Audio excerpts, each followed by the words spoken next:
Merci beaucoup. Alors j'ai changé le titre de mon exposé et j'ai choisi une phrase qui a déjà été dite plusieurs fois. Et donc le titre c'est « Le problème des nationalités est un problème de transport ». Et donc là vous savez que c'est une phrase que Staline a proférée notamment à Yalta. Le XXe siècle fut le siècle des génocides, de l'homogénéité et de l'épuration ethnique.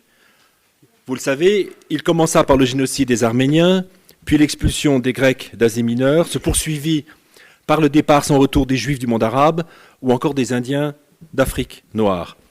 Le XXIe siècle s'inscrit pleinement dans ce siècle précédent, comme le démontre aujourd'hui l'exode des derniers chrétiens d'Orient ou encore des Ukrainiens et des Russes de l'Est de l'Ukraine. Les accords de Yalta constituent une étape essentielle de ce processus continu d'homogénéisation ethnique de l'Europe centrale et orientale. En consentant de céder à l'Union soviétique les territoires acquis dans le cadre des accords Ribbentrop-Molotov, les Alliés acceptèrent tacitement que des millions d'Allemands, de Polonais et d'Ukrainiens soient transférés de part et d'autre des nouvelles frontières européennes. Le consentement des Alliés aux exigences a priori impensables, j'ai changé ce mot, du dictateur soviétique. Il s'agissait, il faut quand même s'en rappeler, d'amputer la Pologne d'à peu près 47% de son territoire, provoqua en effet des mouvements de population sans précédent dans l'histoire européenne.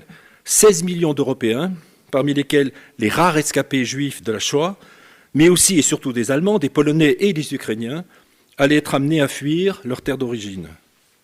Il va de soi que les expulsions ne se seraient jamais produites sans la guerre, sans l'invasion allemande de la région, et sans la brutalité qu'infligèrent les nazis aux populations du centre et de l'est de l'Europe. Les conflits ethniques profonds, âpres et violents de l'après-guerre furent le véritable legs d'Hitler à l'Europe centrale et orientale. Yalta et à sa suite Potsdam allaient engendrer des mouvements de population qui allaient modifier à tout jamais le paysage ethnique des confins européens. Comment oublier qu'avant la Seconde Guerre mondiale, la Pologne, comme la République tchèque, était loin d'être, et très loin d'être monoethnique, comme elles le sont dorénavant. Comment oublier aussi, surtout, on s'en rappellera que la République tchèque comptait alors un quart de sa population d'origine allemande. Reste que si tout commence par Hitler, tout se concrétise par les obsessions de Staline.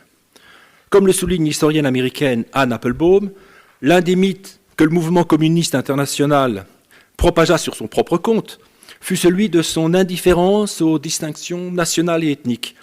Les communistes étant par définition, nous le savons, des internationalistes, les soldats d'une seule armée internationale sans division nationale entre eux. En réalité, rares furent les chefs de guerre aussi avides de manipuler et d'encourager les conflits nationaux que ne le fut Staline, l'ancien commissaire aux nationalités, à l'exception évidemment d'Adolf Hitler.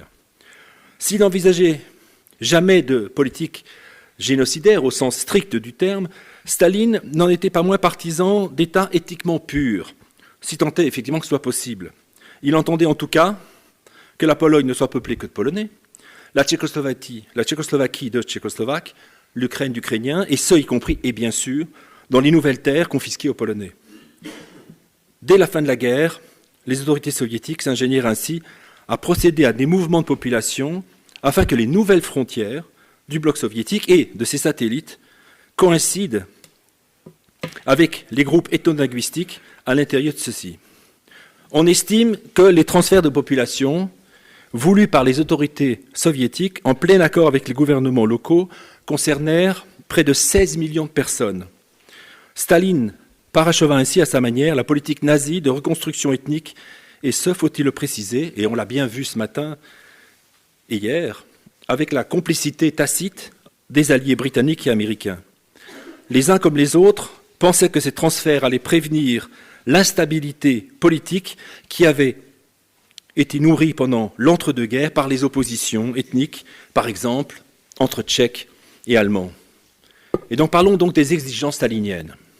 Donc tout commence ainsi avec Staline, lorsque dès juillet 1941, il réclame auprès de ses nouveaux alliés américains et britanniques, et même polonais, les territoires si mal acquis grâce au pacte germano-soviétique et aussi vite perdus. Staline entendait conserver les 3 pays baltes, la Bucovine, la Bessarabie, et bien entendu les Kréchis, terme qui désignait les confins orientaux de la Deuxième République de Pologne.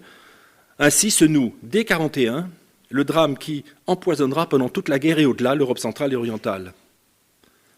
Lorsqu'en novembre 1943, Staline rencontrera pour la première fois ses 2 nouveaux alliés à Téhéran, il n'aura de cesse de leur faire admettre ces frontières polonaises telles qu'elles existaient jusqu'au 22 juin 1941, c'est-à-dire la ligne, on en a déjà parlé, Ribbentrop-Molotov. Pour arriver à ces fins, Staline proposera en retour de translater la Pologne vers l'ouest une fois la guerre terminée. Un déplacement majeur de la Pologne au détriment de l'Allemagne lui apparaissait comme la meilleure solution, la seule solution, à même de faire avaler aux Alliés comme aux Polonais la perte de Lwów, de Wilno, 2 des principales métropoles culturelles polonaises. Les revendications soviétiques apparaissaient à première vue totalement irréalistes. Elles entendaient en effet d'amputer, comme je l'ai dit, de près de la moitié le territoire d'un allié. La Pologne était à l'époque alliée, bien sûr, de l'Union soviétique. S'ajoutaient encore d'autres éléments non moins rédhibitoires. Comment oublier d'abord que c'était pour protéger l'intégralité de la Pologne que les Britanniques étaient entrés en guerre contre l'Allemagne nazie, que la majorité des 200 000 soldats de l'armée d'Anders, incorporés notamment dans la 8e armée britannique et qui s'étaient brillamment illustrés sur le théâtre italien, étaient précisément originaires des Kréchis, c'est-à-dire des confins que Staline entendait avaler. Comment oublier ensuite que la communauté américano-polonaise, qui avait contribué à la réélection de Roosevelt, rejetait toute idée de gains territoriaux à l'ouest au détriment de l'est. Comment oublier enfin que le gouvernement légitime polonais, en exil à Londres, n'était aucunement disposé à récupérer des terres à l'ouest au prix de la perte de Lwów ou de Wilno. Accepter un tel découpage revenait dans les faits à avaliser l'invasion de la Pologne par les Soviétiques en 1939. Tout disposé qu'ils étaient d'obtenir la Prusse orientale, évidemment vidée de ses habitants allemands, ces leaders n'entendaient pas disposer ad libitum du territoire allemand, c'est du moins ce qu'affirma à la presse Tomasz Arciszewski, le Premier ministre polonais en exil. Il dit « La Pologne ne désire pas annexer Breslau et Stettin ». L'idée de modifier la frontière polono-ukrainienne en la repoussant jusqu'à la Neisse paraissait alors, comme je l'ai dit, impensable. Il n'en reste pas moins que face à la détermination sans faille de Staline, et on l'a bien répété encore une fois ce matin, hier bien évidemment, les alliés anglo-saxons, dans l'impossibilité de le satisfaire sur la question du second front, en viendront progressivement à accepter le principe de la ligne Curzon. Les alliés, mais non le gouvernement polonais en exil, loin s'en faut, plus que jamais hostile aux propositions staliniennes. L'écueil polonais, hélas, n'était pas infranchissable. Pour couper court au veto des Polonais de Londres, Staline n'aura qu'à imposer aux Alliés son comité de libération nationale, fantoche, comme on l'a bien répété, installé à Lublin, comme le véritable et futur gouvernement polonais. C'est la raison pour laquelle Staline avait suscité la création d'un contre-gouvernement alternatif, évidemment, et avait-il le choix, tout acquis à l'idée de céder les confins à l'URSS. Staline avait pour cet effet ressuscité l'ancien parti communiste polonais qu'il avait auparavant totalement décimé. Il savait mieux que quiconque que les communistes polonais, y compris ceux qui étaient originaires des provinces de l'Est, n'avaient d'autre choix que de soutenir évidemment ces propositions. Alors venons à la conférence de Yalta, où tout va, pour nous dire, se jouer. Il n'est donc pas étonnant qu'à la conférence interalliée de Yalta, Staline fera de la reconnaissance définitive de la ligne Curzon, que l'on voit très bien inscrite sur la carte, et de la reconnaissance par les alliés du gouvernement communiste de Lublin, ces 2 objectifs prioritaires. Tout disposé désormais à accepter le tracé de la ligne Curzon, les 2 autres grands, Churchill et Roosevelt, n'étaient pas disposés à dédommager les Polonais par l'attribution de certaines parties de l'Allemagne et de la Prusse. Ils n'étaient pas opposés à l'idée donc de dédommager les Polonais par l'attribution de certaines parties de l'Allemagne et de la Prusse orientale. Churchill exposa d'ailleurs cette proposition lors d'une séance de travail tardive, le premier soir de la conférence. Je cite Churchill. « La Pologne pourrait avancer à l'ouest, déclara-t-il, comme des soldats qui s'avancent de 2 pas, pied gauche, pied droit joints. Si la Pologne marchait un peu sur les pieds des Allemands, on n'y pourrait rien. » Pour expliciter son propos, il disposa une série d'allumettes sur la table et déplaça chacune d'elles vers la gauche. En d'autres termes, Ce que le tyran prenait à la Pologne, sur sa façade est, la communauté internationale le lui rendrait sur sa façade ouest. » Fin de citation. Déjà, en 1944, le Premier ministre britannique avait déclaré à la Chambre des communes que l'expulsion des Allemands était la méthode qui, pour autant qu'on ait pu le voir, serait la plus satisfaisante et durable pour faire régner la paix future. Et je le cite à nouveau, « En ce qui concerne la Russie et la Grande-Bretagne, les Polonais sont libres d'étendre leur territoire vers l'ouest aux dépens de l'Allemagne. Cela devrait bien sûr s'accompagner de mesures visant à désenchevêtrer les populations. Plusieurs millions d'individus devraient être transférés de l'est de la Pologne vers l'ouest ou le nord, et les Allemands devraient être expulsés, car c'est de cela qu'il s'agit. L'expulsion totale des Allemands de la zone que la Pologne va acquérir à l'ouest et au nord. En effet, pour autant que nous puissions en juger, l'expulsion est la méthode qui sera la plus durable et la plus satisfaisante. Il n'y aura plus de mélange de populations susceptibles de causer des difficultés à l'infini, comme ce fut le cas en Alsace-Lorraine. Il faut faire un grand ménage. Je ne suis pas inquiet devant la perspective du travail nécessaire pour désenchevêtrer les populations, ni pour les transférer. Car cette opération est plus réalisable aujourd'hui qu'elle ne l'a jamais été.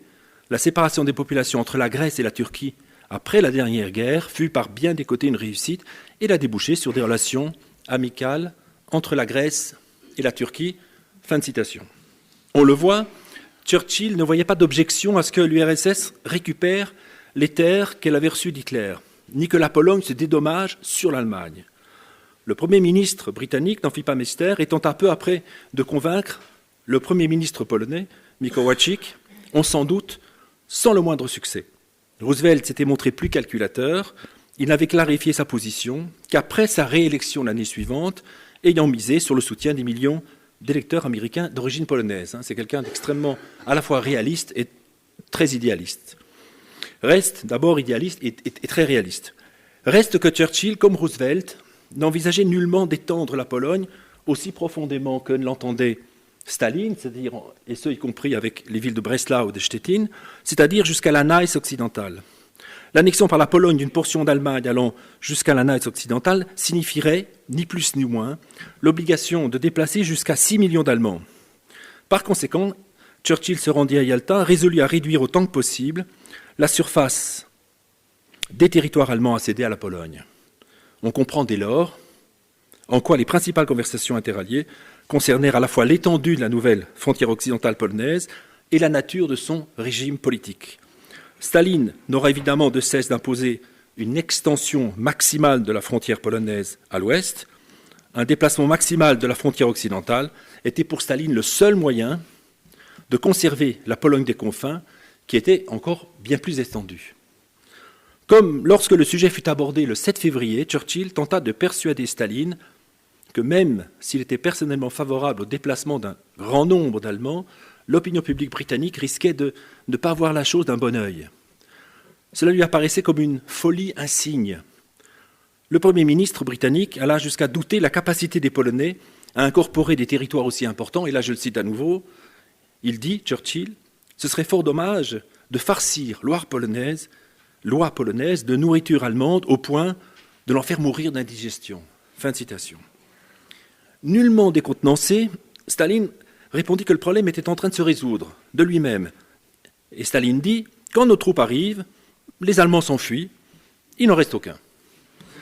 Le spécialiste des questions nationales, bien au fait des questions ferroviaires, ajouta, le titre de ma conférence, le problème des nationalités est d'abord un problème de transport. Et comment ne pas lui donner tort, si l'on songe ici au transport nazi vers Auschwitz, et là aux déportations staliniennes. Un an plus tôt, en février 1944, près de 400 000 Tchétchènes et 92 000 Ingouches avaient été déportés vers les confins soviétiques en l'espace de 3 jours. Et puis, n'oublions pas qu'effectivement, en Ukraine même, tous les Tatars avaient été, l'ensemble de la population tartare avait été déportée en mai 1944. Churchill et Roosevelt étaient loin d'être convaincus, mais ils n'avaient aucun moyen de s'y opposer. L'armée rouge était, et on l'a bien répété aussi, qu'il le veuille ou non, maîtresse du terrain. La conférence se termina sans qu'aucune décision formelle ne soit prise quant à la quantité de territoire allemand que la Pologne recevrait. Le communiqué officiel mentionnait simplement pour la Pologne des acquisitions territoriales substantielles au nord et à l'ouest. Il n'en était pas moins évident que Staline avait gagné la partie. Comment oublier qu'il l'avait emporté sur 2 points essentiels. Le communiqué officiel reconnaissait d'une part la ligne Curzon comme frontière orientale de la Pologne, et d'autre part le Comité communiste de libération nationale comme base du gouvernement polonais. Les 2 puissances anglo-saxonnes s'étaient révélées incapables de sauver le gouvernement polonais en exil. Dans l'espoir de sauver l'essentiel, ils imposeront toutefois l'idée d'ouvrir le gouvernement provisoire de Lublin à des éléments non communistes et l'obligation d'élections libres et sans contrainte à convoquer au plus tôt. Évidemment, Staline n'avait pas la moindre intention de démocratiser le gouvernement de Lublin ni de soumettre la Pologne à de véritables élections libres. Quant au tracé de la frontière occidentale, Staline réussira à l'imposer quelques mois plus tard lors de la conférence de Potsdam. En conséquence, tout ce qui se situait à l'ouest des rivières Oder et Neisse deviendra polonais, c'est-à-dire les anciennes provinces allemandes de Poméranie, de Brandebourg oriental, de la Haute et Basse Silésie, la plus grande partie de la Prusse orientale, hormis la portion de Kaliningrad, conservée pour l'Union soviétique, et le port de Danzig. Toutes ces régions, considérées comme allemandes depuis des siècles, étaient peuplées presque exclusivement d'Allemands, près de 11 millions d'entre eux, selon les statistiques officielles. Pour ces Allemands, les conséquences de Yalta allaient s'avérer bien évidemment dramatiques, mais pas seulement pour eux, comme nous le verrons plus en avant. Pour les Polonais du monde entier, les accords arrachés à Yalta n'étaient rien d'autre qu'une trahison de la part des Anglo-Américains.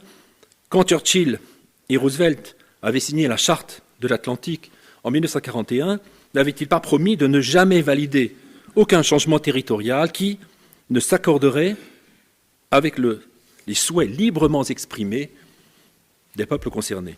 En acceptant les exigences soviétiques de Yalta, ils avaient évidemment, explicitement, rompu cette promesse. De prime abord, en effet, on pourrait s'étonner de la facilité avec laquelle Churchill et Roosevelt acceptèrent le nouveau découpage polonais. Bon, la réalité, on l'a bien compris, était beaucoup plus prosaïque. En fait, ils n'avaient rien cédé à Staline qu'il ne possédait déjà. Quand la conférence de Yalta commença, l'armée rouge était déjà près de Berlin, avait atteint l'Oder et la Neisse, contrôlait totalement la Pologne. C'est l'armée rouge, et non les forces occidentales, qui avaient chassé les armées de Pologne, bref, en position d'imposer leurs conditions.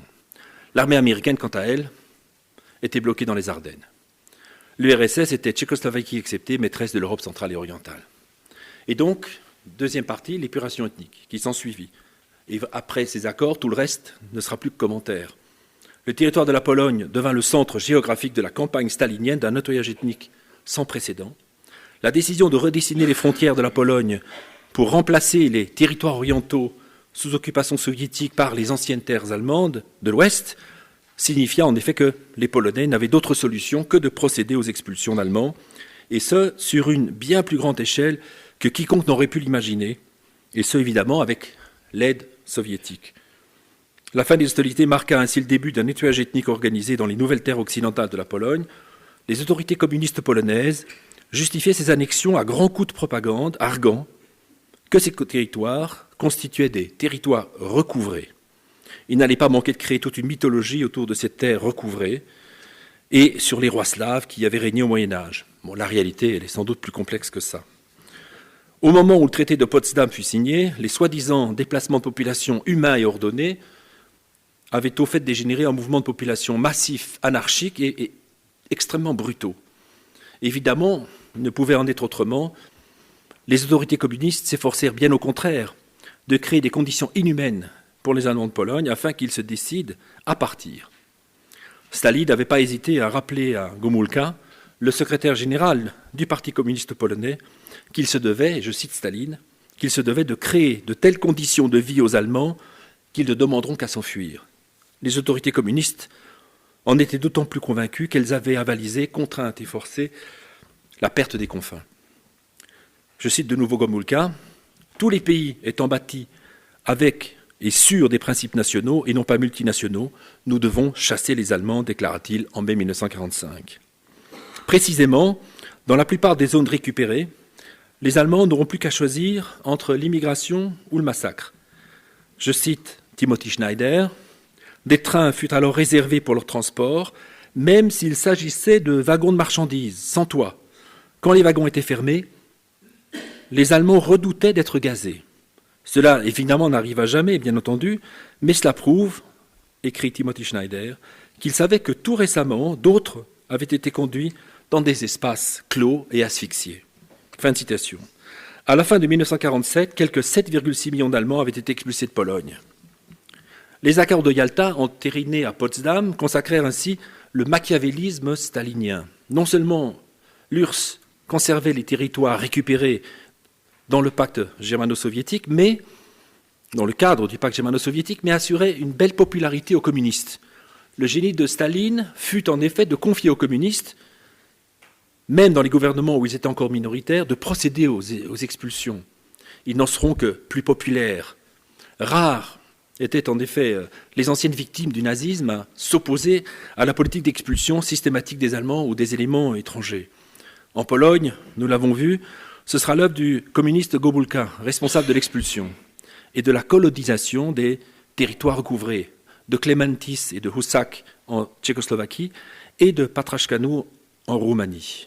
On s'en doutait aisément, la politique d'expulsion rencontrera très très peu de résistance. Elle assura, comme je l'ai dit, une forte popularité aux communistes. Tout hostiles qu'ils étaient à l'Union soviétique, les Polonais ne pouvaient guère envisager de perdre les nouvelles terres recouvrées. Gomulka l'avait bien compris. L'expulsion des Allemands allait, je le cite de nouveau, lier la nation au système communiste. Les terres recouvrées allaient donner à de nombreux Polonais qui avaient souffert au cours de la guerre un meilleur logement, une plus grande ferme. Elles permirent une réforme agraire, première étape de toute prise de pouvoir par les communistes. Par-dessus tout, peut-être, elles donnèrent à 1 million de migrants polonais de la Pologne orientale, annexés par l'URSS, un lieu où se fixer. L'Ouest était d'autant plus précieux que la Pologne avait évidemment beaucoup perdu à l'Est. Les populations qui avaient perdu leur ancien foyer y avaient gagné de nouveaux territoires et étaient totalement tributaires de ceux-ci qui pouvaient les défendre, quels qu'ils soient.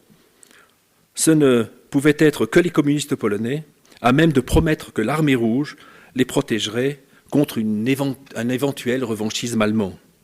Comme l'écrit à nouveau Timothy Schneider, le communisme n'avait pas grand-chose à offrir à la Pologne en tant qu'idéologie, et n'y fut jamais populaire, mais la géopolitique ethnique de Staline prit la place de la lutte des classes, assurant au nouveau régime une base de soutien durable, sinon une légitimité.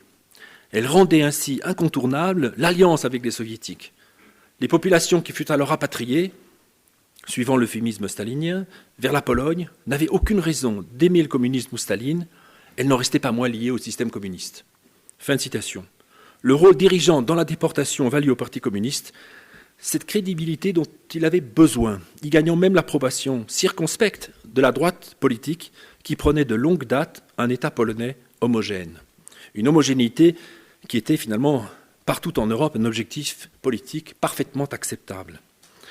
Comme l'écrit non sans à-propos Anne Applebaum, les suites de cette histoire récente, le désir est-européen de vengeance contre les populations allemandes vivant en leur sein était compréhensible, voire justifiable, à défaut évidemment d'être toujours juste.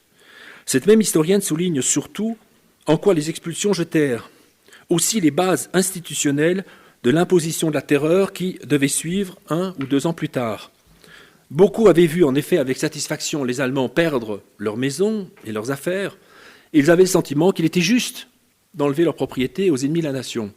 Dès lors, pourquoi ne serait-il pas juste d'enlever leurs biens aussi aux ennemis de la classe ouvrière? Les années qui suivirent furent donc bien des années d'horreur, aujourd'hui oubliées, redécouvertes par un certain nombre d'historiens. De même que des Allemands devaient quitter des terres qui n'étaient plus allemandes, des Polonais durent quitter des terres qui avaient cessé d'être polonaises. Rappelons à nouveau que bien que la Pologne appartint techniquement au camp des vainqueurs, elle perdit près de la moitié de son territoire d'avant la guerre au profit de l'Union soviétique. Ce fut un changement culturel majeur. Les Polonais, quittant la Lituanie, la Biélorussie et l'Ukraine occidentale, abandonnèrent des villes et des cités qui étaient polonophones depuis des siècles. Beaucoup rejoignaient des villes et des cités germanophones depuis des siècles. L'ancienne université de Kazimierz de Lwów, désormais baptisée Lviv, quitta ses bâtiments et déplaça ce qui lui restait de livres et de professeurs à Breslau, désormais Wrocław, où elle s'installa dans ce qui restait de l'université, également ancienne de la ville. La violence atteignait un point et un sommet dans l'horreur et de tragédies dans l'ancien comté polonais, désormais ukrainien de la Volhynie.